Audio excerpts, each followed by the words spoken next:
Roman Empire, Episode 9. Part 1. Opening. The enemy who came from the mountains. In the long memory of Rome, few names carried as much fear as Hannibal Barca. He was not a Roman general, not a senator, not a citizen of the Republic, but for nearly 2 decades he stood at the center of Rome's nightmares. He appeared not from the sea, where Rome expected Carthaginian power to move, but from the cold heights of the Alps, leading an army through snow, rock, hunger, and exhaustion. To the Romans, it must have felt almost impossible. An enemy had crossed into Italy from a direction that seemed protected by nature itself. Episode 9 begins with one of the most dramatic moments in ancient military history, Hannibal's crossing of the Alps during the Second Punic War. But this story is not only about elephants on mountain paths or a single brilliant march. It is about a deeper conflict between 2 Mediterranean powers. Rome and Carthage were not simply fighting for land, they were fighting over the future shape of the Western world.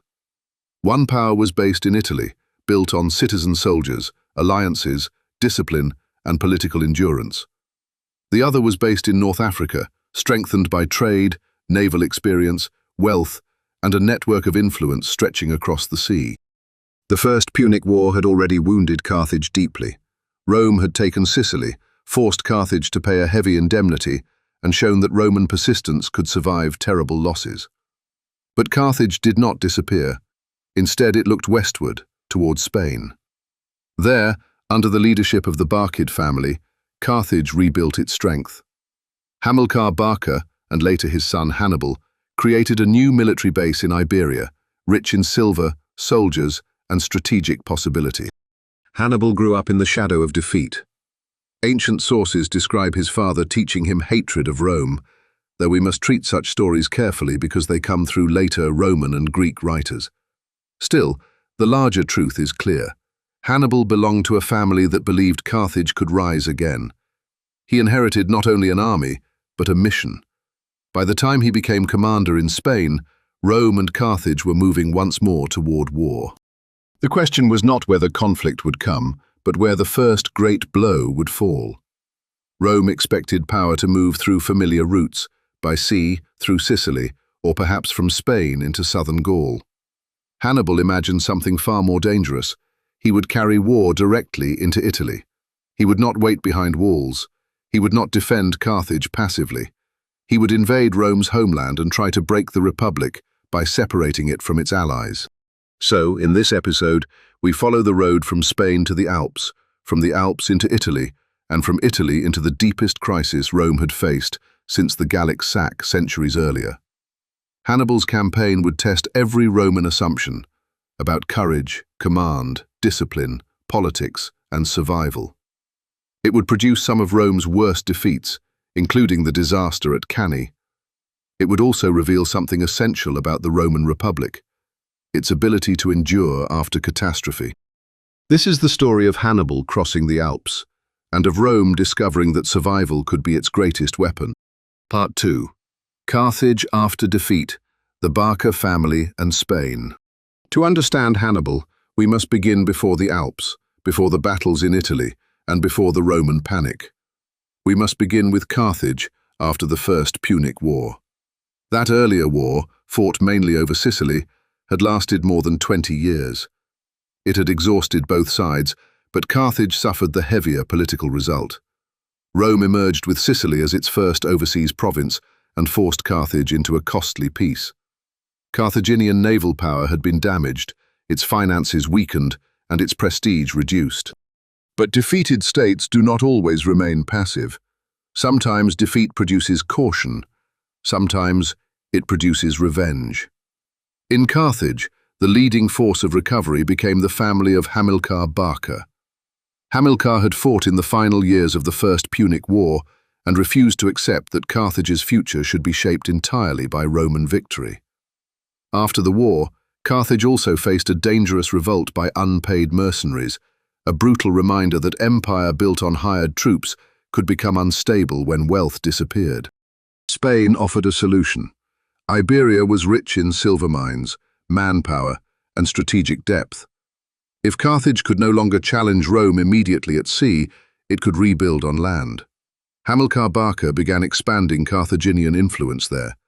After him came Hasdrubal the Fair, who founded New Carthage, or Carthago Nova, as a major center of power. This city became the base from which Carthage could organize armies, collect resources, and project power northward. Rome watched these developments with suspicion. The Republic had no desire to see Carthage become strong again, especially in a region so rich in soldiers and wealth. Yet Rome was also busy with conflicts elsewhere, including wars in northern Italy and across the Adriatic. The balance between Rome and Carthage became tense, uncertain, and increasingly fragile. Hannibal entered this world as the son of Hamilcar Barca. He was shaped by a military household, by the memory of Carthaginian humiliation, and by the opportunities of Spain.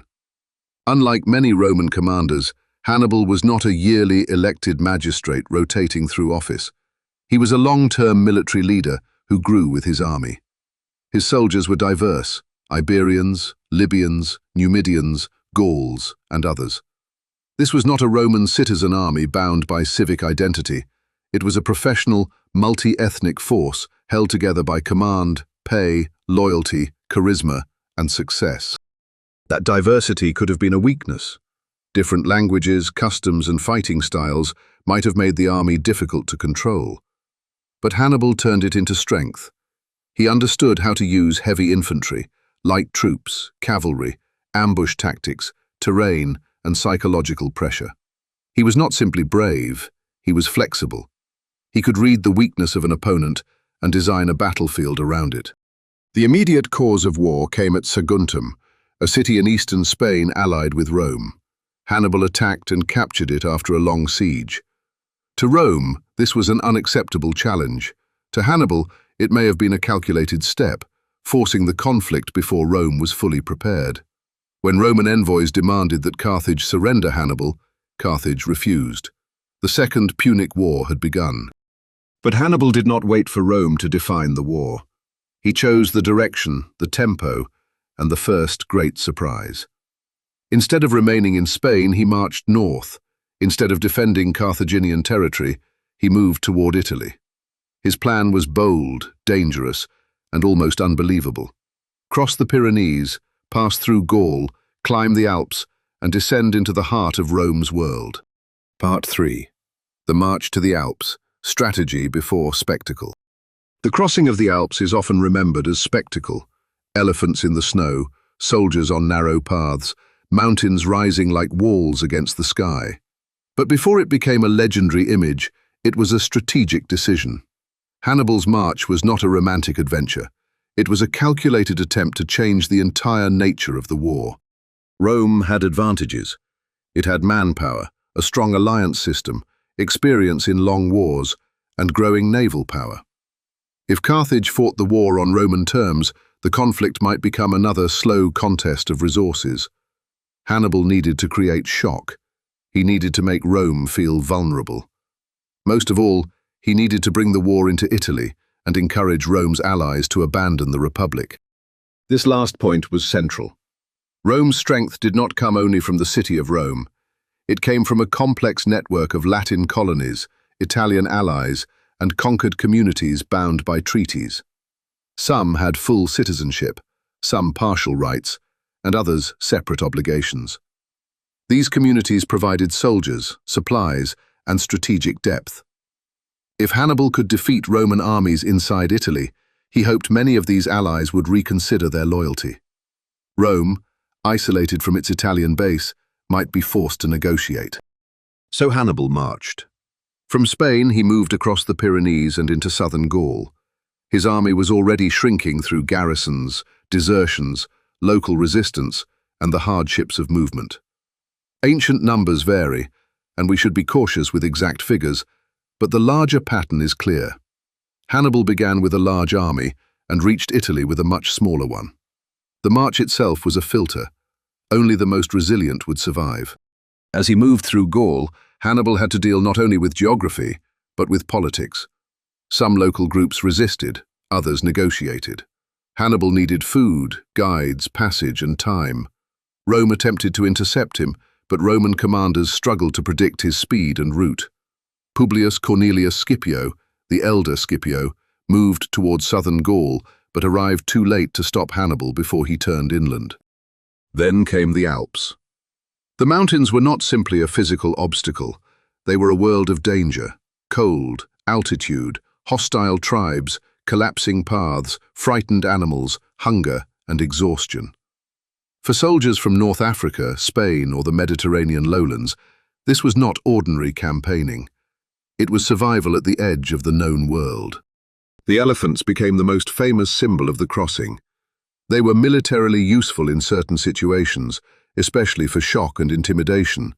But in the Alpine story, their symbolic power became even greater than their battlefield value. To imagine elephants climbing icy mountain paths was to imagine the impossible made real.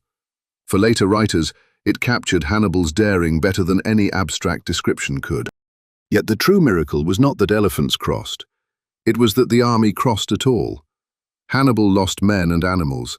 The survivors descended into Italy weakened, but psychologically transformed. They had done what Rome had not expected. They had passed through the mountains and entered the Po Valley. There, among the Gallic peoples of northern Italy, Hannibal found potential allies who hated Roman expansion. The Alps had not destroyed him. They had announced him. Rome now faced an enemy inside Italy, led by a commander whose first victory was the journey itself. Part 4. First blows in Italy, Trebia and Lake Trasimene. When Hannibal entered Italy, Rome still had reason to believe the danger could be contained. His army had suffered on the march. He was far from Carthage. He had no easy supply line across the sea. He was surrounded by hostile territory, at least in Roman expectation. A rational observer might have imagined that Hannibal's invasion would burn brightly and then collapse. But Hannibal understood that his first battles had to do more than win ground. They had to break confidence. They had to convince Rome's enemies that Roman power could be beaten. They had to persuade Italian communities that Rome's control was not permanent. The first major encounter came near the Ticinus River, where Hannibal's cavalry showed its strength. Roman cavalry was not weak by ancient standards, but Hannibal's mounted forces, especially the Numidians, were exceptionally mobile and dangerous. The Numidian horsemen could harass, surround, withdraw, and return with unsettling speed. Rome would repeatedly struggle against this style of warfare. Then came the Battle of the Trebia in 218 BCE. The Roman commander Tiberius Sempronius Longus was eager for battle. Hannibal recognized this eagerness and used it. In cold weather, he provoked the Romans into crossing the river before they had properly eaten or prepared. The Roman soldiers entered battle wet, cold, and tired. Hannibal's men were ready. His brother Mago led hidden troops who emerged at the right moment, attacking the Roman rear. The Roman center fought hard, and some broke through, but the overall result was a major Carthaginian victory. This was not luck. It revealed Hannibal's method. He studied the personality of his opponent. He used terrain, timing, concealment, and fatigue. He did not rely only on strength. He created conditions in which Roman discipline would be trapped by Roman aggression. The next great blow came at Lake Trasimene in 217 BCE. Here, Hannibal produced one of the most devastating ambushes in ancient history. The Roman consul Gaius Flaminius pursued him, determined to stop the destruction of the countryside. Hannibal used the landscape near the lake to hide his forces in the hills and mist. As the Roman column moved along the narrow route between water and high ground, the trap closed. The battle was less a conventional battle than a killing ground. Roman soldiers were attacked before they could form properly. Many were driven toward the lake. Flaminius was killed. Thousands of Romans died or were captured. The psychological effect was enormous. Rome had lost again, and this time not in an open field, but in an ambush that made Roman command look blind. Hannibal's victories at Trebia and Trasimene created a crisis in Rome. The Republic had faced defeat before, but now the enemy was moving through Italy itself. Farms burned. Allies watched. Senators debated. Families feared for sons already lost and for armies yet to be raised. The question grew heavier with each defeat. Should Rome keep meeting Hannibal in direct battle, or should it change the way it fought? Out of this crisis came one of the most important strategic figures of the war, Quintus Fabius Maximus. His answer was unpopular, cautious, and deeply Roman in its patience. He would not try to defeat Hannibal quickly. He would try to outlast him. Part 5. Fabius Maximus, the strategy of delay. After Lake Trasimene, Rome appointed Quintus Fabius Maximus as dictator, an emergency office used in moments of extreme danger. His task was not ceremonial, it was survival. Hannibal had defeated Roman armies through speed, deception, and aggressive battlefield design. Fabius understood that meeting him on favorable ground was exactly what Hannibal wanted. So Fabius refused the kind of glory Roman aristocrats usually sought. In Roman political culture, military success was a path to honor, reputation, and power. A consul who won a great battle could celebrate a triumph and secure his family's name in public memory. But Fabius chose a strategy that looked almost like cowardice to many Romans. He avoided major battle. He shadowed Hannibal. He cut off foraging parties when possible. He protected Roman forces from annihilation. He used time as a weapon.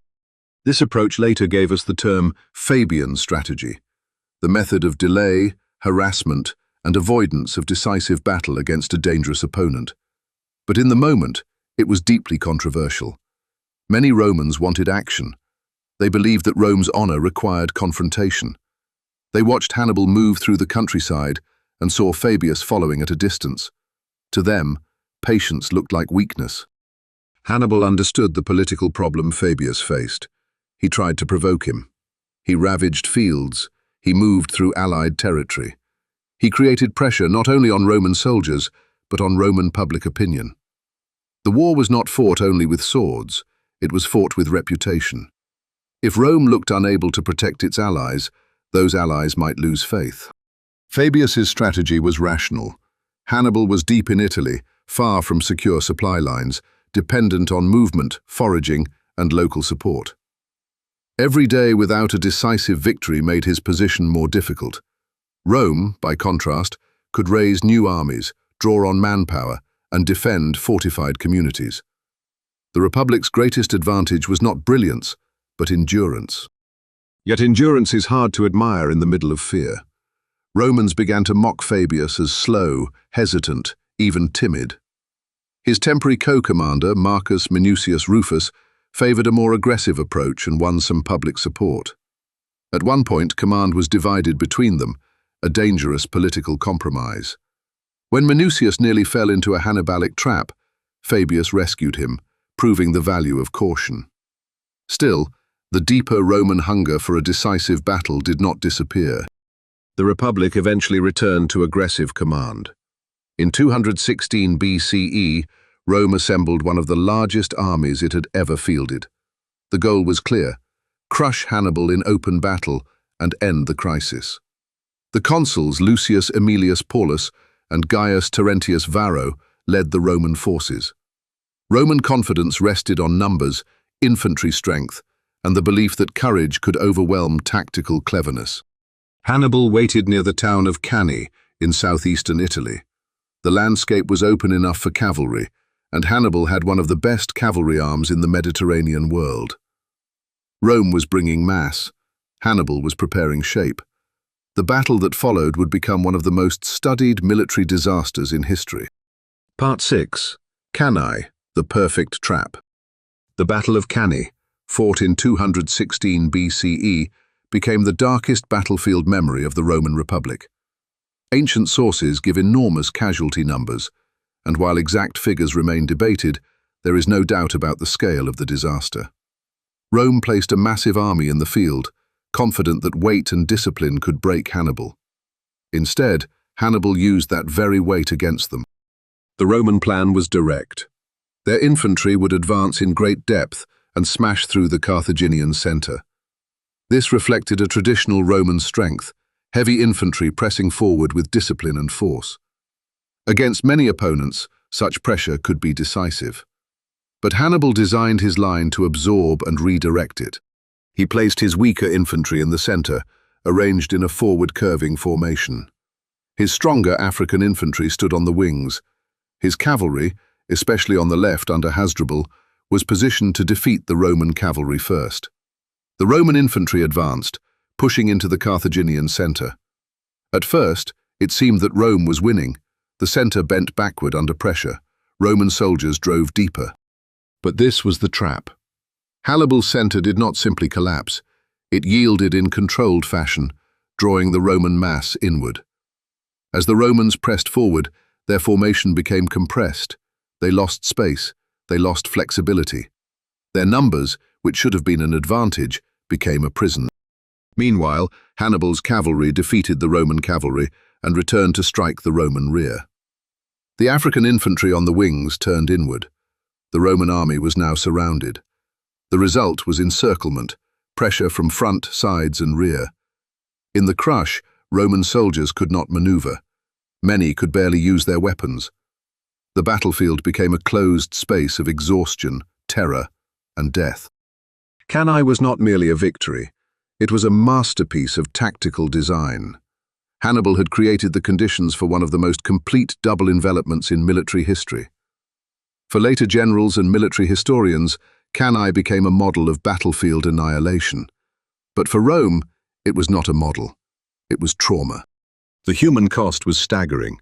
Senators, officers, citizens, and allied soldiers died in huge numbers.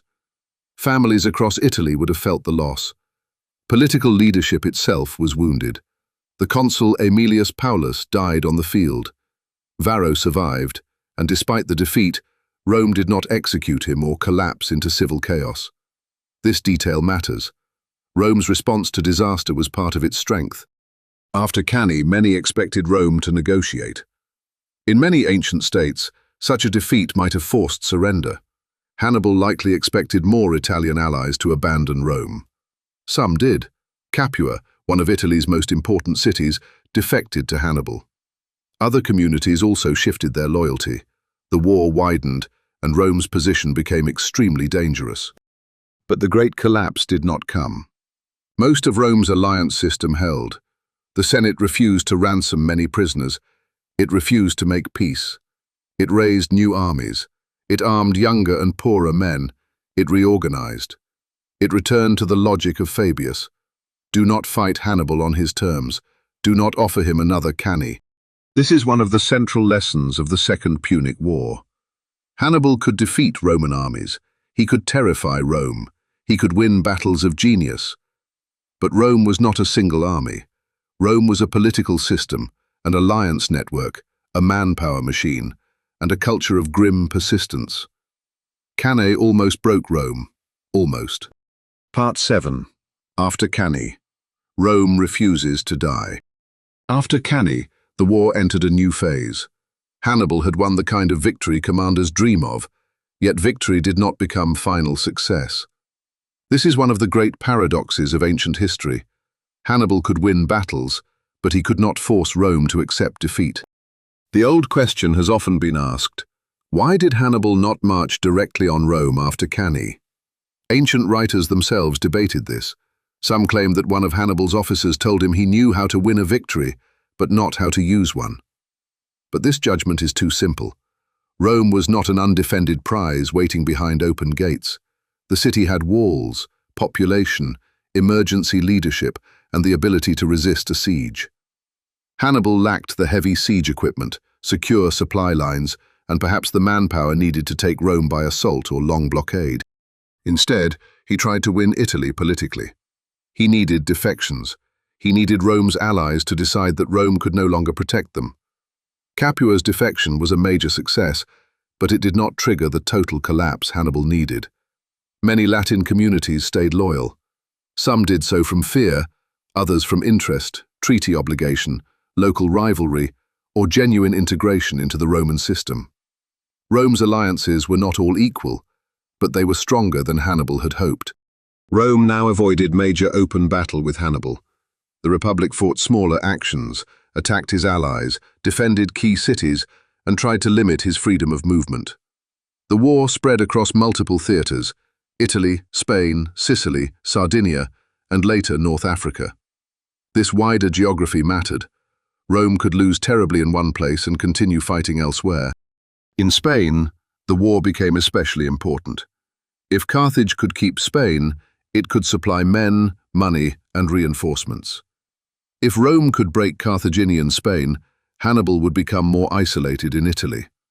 The elder Scipios, Publius and Gnaeus, fought there for years, though both were eventually killed.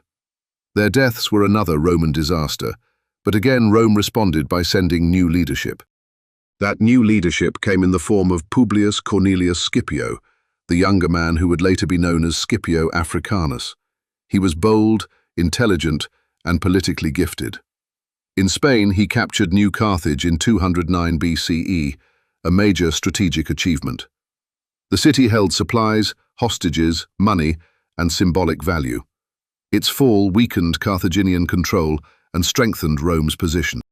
Scipio's campaigns in Spain showed that Rome could produce commanders capable of learning from the war. He was not simply copying Hannibal, but he understood mobility, surprise, morale, and political messaging. He treated local communities carefully when it served Roman interests, and he built his own reputation as a commander of unusual promise. Meanwhile, Hannibal remained in Italy, still dangerous, still undefeated in major direct terms, but increasingly limited. His brother Hasdrubal attempted to bring reinforcements from Spain into Italy, repeating part of Hannibal's earlier strategic idea. But in 207 BCE, Roman forces defeated Hasdrubal at the Metaurus River. Hasdrubal was killed. According to tradition, his severed head was thrown into Hannibal's camp, a brutal message that the hoped-for reinforcement had failed. From that point, Hannibal's position became more desperate. He still occupied parts of southern Italy, but the grand strategic opportunity was fading. Rome had survived the storm. Now it began to turn the war outward. Part 8. Scipio takes the war to Africa. The rise of Scipio changed the direction of the Second Punic War. Rome had spent years reacting to Hannibal inside Italy. Scipio proposed something more aggressive: invade North Africa and threaten Carthage itself. This was a risky idea. Some Roman leaders feared sending an army overseas, while Hannibal still remained in Italy. Fabius Maximus, now older but still influential, opposed the plan. He believed Hannibal should be dealt with first. But Scipio understood strategy differently. If Carthage were threatened at home, Hannibal might be recalled from Italy. Instead of trying to chase him across the Italian countryside, Rome could force Carthage to pull him back. It was a strategic reversal of Hannibal's own original logic. Hannibal had invaded Italy to pressure Rome.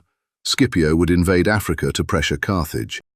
Scipio first secured Sicily as a staging ground, then crossed into North Africa in 204 BCE.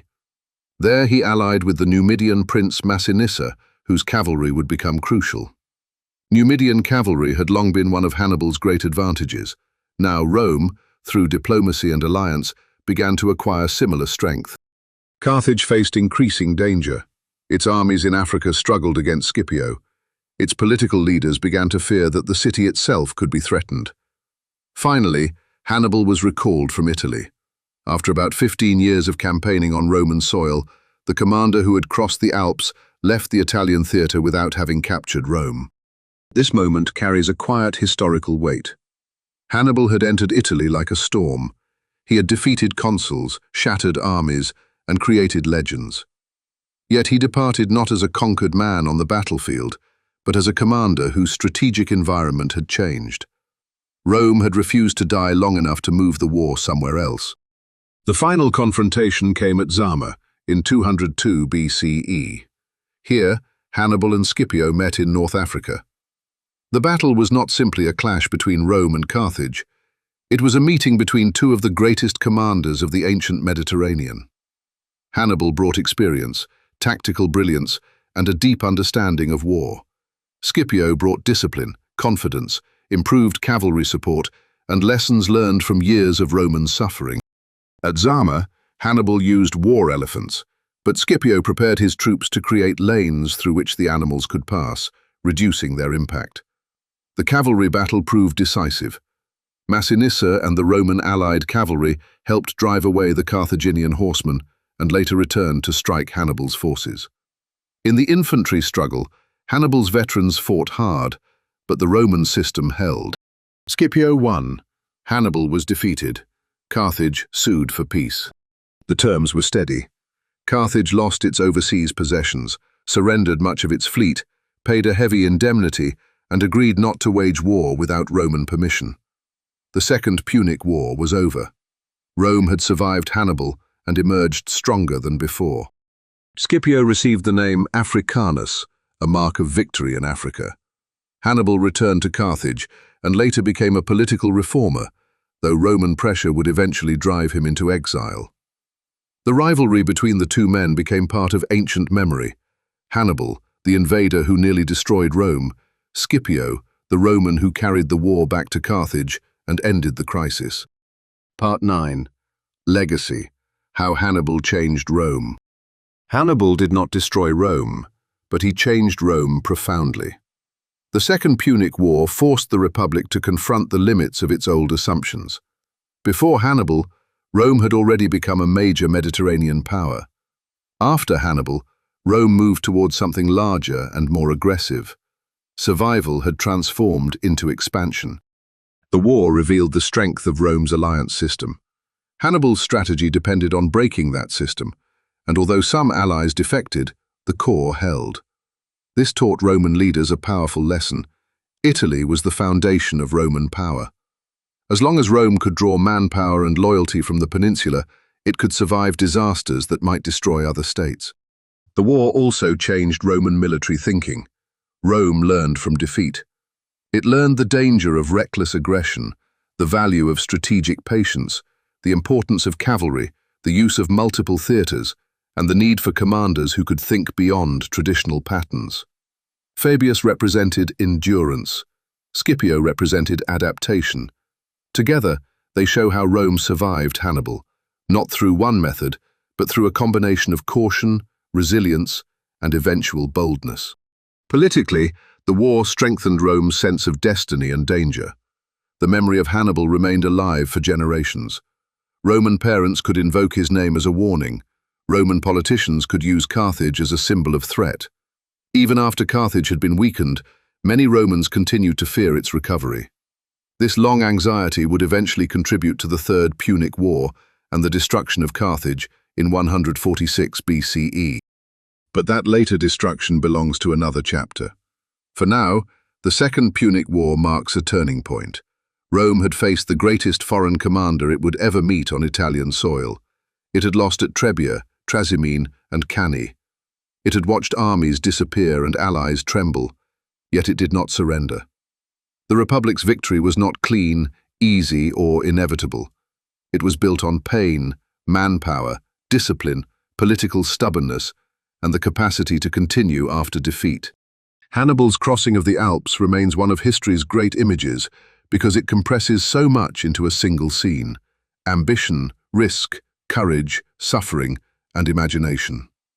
A general from Carthage led a diverse army over mountains into Italy and shook the Roman world. For years, he made the Republic fight for its life.